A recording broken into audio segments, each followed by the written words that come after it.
Hello everyone. बहुत सारे लोगों ने कमेंट किया था, कोई इंग्लिश के लिए पूछ रहा है, कोई हिंदी के लिए पूछ रहा है, कोई जीके के लिए, कोई करंट अफेयर के लिए, कोई पेपर सेकंड के लिए। तो मैं बहुत कंफ्यूज हो गई कि मैं बताऊं कौन सा पहले, और वीडियो भी बहुत लंबी हो जाती, इसलिए मैंने डिसाइड किया कि सबसे पहले मैं एक एक पार्ट का बनाती हूँ। आज मैं इंग्लिश का बताऊँगी कि इंग्लिश में कितने क्वेश्चन आए थे और कैसा हुआ था। देखो, और पहले बताती हूँ 20 क्वेश्चन रहेगा इंग्लिश में। मेरा जो सिलेबस था, मेरा जो एग्ज़ाम था ना, उसमें सबसे पहले रीजनिंग आई थी और सबसे लास्ट में इंग्लिश आया था। तो जब मैं फर्स्ट पार्ट कर रही थी तो मुझे करते करते 1 घंटे से ज़्यादा टाइम हो गया, 1 घंटे 20-25 मिनट हो गए। फिर मैं वॉच देखती रह गई कि अरे मुझे सेकेंड पेपर के लिए भी तो करना है, इसलिए मैंने जो इंग्लिश के कुछ क्वेश्चन थे उसको स्किप कर दिया। तो पहले मैं बताती हूँ। सबसे पहले ज़्यादातर 20 में से 20 क्वेश्चन इंग्लिश के आए थे। उसमें से 8 से 10 question fill in the blanks थे। फिल इन द ब्लैंक्स में बोलेगा कि एप्रोप्रिएट कंजक्शन भरो, एप्रोप्रिएट इंटरजेक्शन भरो, एप्रोप्रिएट सिनोनिम्स भरो, एंटोनिम्स भरो। ऐसे करके 8 से 10 question fill in the blanks आए थे सिर्फ मेरे पेपर में, जो सिर्फ मेरा था। उसमें fill in the blanks English के पेपर में बहुत ज़्यादा आए थे। अगर आप नहीं भी इंग्लिश पढ़ के जाते हो ना, अगर आपको थोड़ा सा बेसिक नॉलेज है कि कंजक्शन इंटरजेक्शन क्या होता है और कैसे ऑन द टेबल होगा कि इन द टेबल होगा, अंडर द टेबल होगा, उस सेंटेंस के अकॉर्डिंग आपको फिल करना था। तो 8 से 10 question fill in the blanks आए थे इंग्लिश के पेपर में, ठीक है। इसके बाद था एंड कुछ वर्ड्स दिए थे, उसके सिनोनिम्स दिया था। बोला था कि एप्रोप्रिएट सिनोनिम्स को मैच कराओ। मतलब एक क्वेश्चन में उसने 4 क्वेश्चन घुसाया था, मतलब 4 दिए थे वर्ड और उसके 4 सिनोनिम्स दिए थे। अब बोल रहा था कि इसको मैच कराओ, फिर नीचे दिया था पहले का दूसरा, दूसरे का तीसरा, ऐसे कर करके बहुत कॉम्प्लिकेटेड किया था। मुझे तो नहीं आ रहा था, मैंने स्किप कर दिया वाला क्वेश्चन क्योंकि मेरा पक्का गलत हो जाता। कुछ कुछ वर्ड मुझे आ रहे थे उसके सिनोनिम्स, लेकिन उसके नहीं आ रहे थे। एक दो के आ रहे थे, एक दो के नहीं आ रहे थे, इसलिए मैंने उसको छोड़ दिया। और फिर लास्ट में आया था 5 नंबर का पैसेज। अगर आपको इंग्लिश थोड़ी अच्छी आती है, अगर आपके पास टाइम है, इंग्लिश पढ़ पाते हो, अच्छी इंग्लिश नहीं आती, इंग्लिश पढ़ पाते हो, इंग्लिश समझ पाते हो ना, तो आप पैसेज कर लोगे। मेरे पास टाइम ही नहीं था। अगर मैं पैसेज पढ़ती, पैसेज बहुत लंबा था, तो मेरा सेकेंड पार्ट का हिंदी का सब्जेक्ट छूट जाता।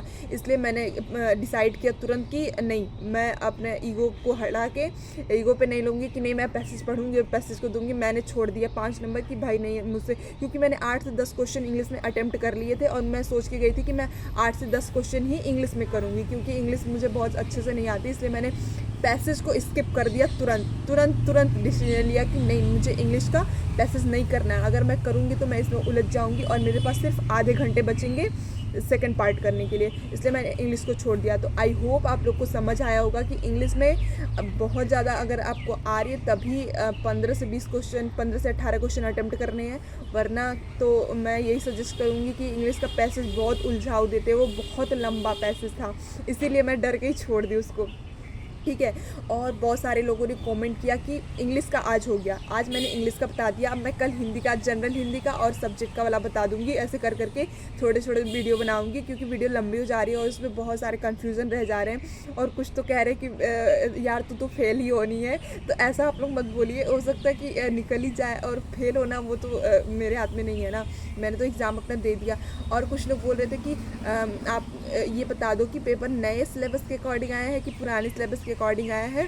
तो देखो, इतने लोगों ने ये वाला कमेंट किया है ना कि सिलेबस पुराने से आया है कि नए से आया है, तो सच बताऊं मैंने नया वाला सिलेबस देखा ही नहीं है, सच बता रही हूँ। अरे मुझे तो पता ही नहीं, मतलब कि मैंने वही वाला सिलेबस देखा है जो यूट्यूब पे लोग बता रहे हैं कि DSSB का क्या सिलेबस है, रीतिकाल, आधुनिक काल, ये काल, ऐसे मैंने अपना खुद का नोट्स बनाया था। मैं उसी नोट्स के अकॉर्डिंग पढ़ के गई थी और उसी के अकॉर्डिंग पेपर भी आया था। ये नया सिलेबस कहाँ से आ गया भाई? मुझे नहीं पता कि नया सिलेबस क्या है। मैं जो पढ़ के गई थी, जो यूट्यूब वालों ने बताया था, वही मेरा एग्ज़ाम में भी आया था और वही मैं पढ़ के भी गई थी। मुझे कोई नहीं आइडिया कि नया सिलेबस क्या है। और कुछ लोग पूछ रहे थे कि कंप्यूटर के भी क्वेश्चन आए थे। कंप्यूटर के क्वेश्चन कहाँ से आएंगे? जनरल पेपर में करंट अफेयर और हिस्ट्री, ज्योग्राफी, पॉलिटी, इकोनॉमिक्स, यहाँ से क्वेश्चन आए थे। कंप्यूटर के क्वेश्चन कहाँ से आ जाएंगे भाई? इसमें कंप्यूटर का कोई सिलेबस नहीं है और कंप्यूटर का क्वेश्चन आया भी नहीं था। सिर्फ सेकंड पार्ट में 10 नंबर की शिक्षण विधियाँ टीचिंग स्किल्स एक्स्ट्रा आई थी, लेकिन मैं ये भी देख के गई थी कि यूट्यूब वालों ने बताया था कि हाँ ये शिक्षण स्किल्स भी आएंगी, तो उसको भी मैं पढ़ के गई थी।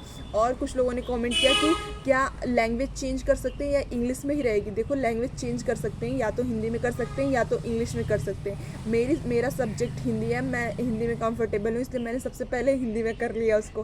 क्यों पंगा लेना है भाई कि एक बार इंग्लिश में करो एक बार हिंदी में करो। मैं हिंदी में अपना कर ली और इसके बाद करके हिंदी में ही समझ के अपना क्वेश्चन की हूँ। मैं बार बार इंग्लिश हिंदी नहीं करते गई, सिर्फ हिंदी में ही करके अपना एकदम आराम से पेपर दिया। ज़्यादा कन्फ्यूजन नहीं लेना है, ज़्यादा दिमाग पे प्रेशर नहीं लेना है कि सिलेबस किस अकॉर्डिंग आ रहा है, इंग्लिश में आएगा कि हिंदी में आएगा, लॉगिन आईडी क्या है, सब बताएंगे वो। मुझे खुद नहीं पता था कि लॉगिन कैसे करना, पासवर्ड क्या है, उन्होंने बताया कि एप्लीकेशन नंबर डालो और हो जाएगा। सब कुछ जैसे जैसे आप आगे बढ़ते जाओगे सब कुछ क्लियर होता जाएगा, पता चलते जाएगा। ज़्यादा पैनिक लेने की ज़रूरत नहीं है, थोड़ा सा पढ़ लेने की ज़रूरत है। और मैं शाम को एक वीडियो अपलोड करूँगी स्ट्रेटजी की कैसे क्या कर सकते हैं, 4-5 प्रैक्टिस सेट कैसे लगाएं कि मतलब थोड़े अच्छे मार्क्स आ सकते हैं। तो आई होप आप लोग को इंग्लिश का समझ आया होगा कि इंग्लिश में ज़्यादा क्या पढ़ के जाना है। अगर आप के पास आप अगर टाइम मैनेजमेंट अच्छा कर लेते हो तो इंग्लिश में आपका अच्छा नंबर आ सकता है, क्योंकि आप पैसेज अटैम्प्ट कर लोगे तो आपके मार्क्स अच्छे आ जाएंगे। Thank you so much.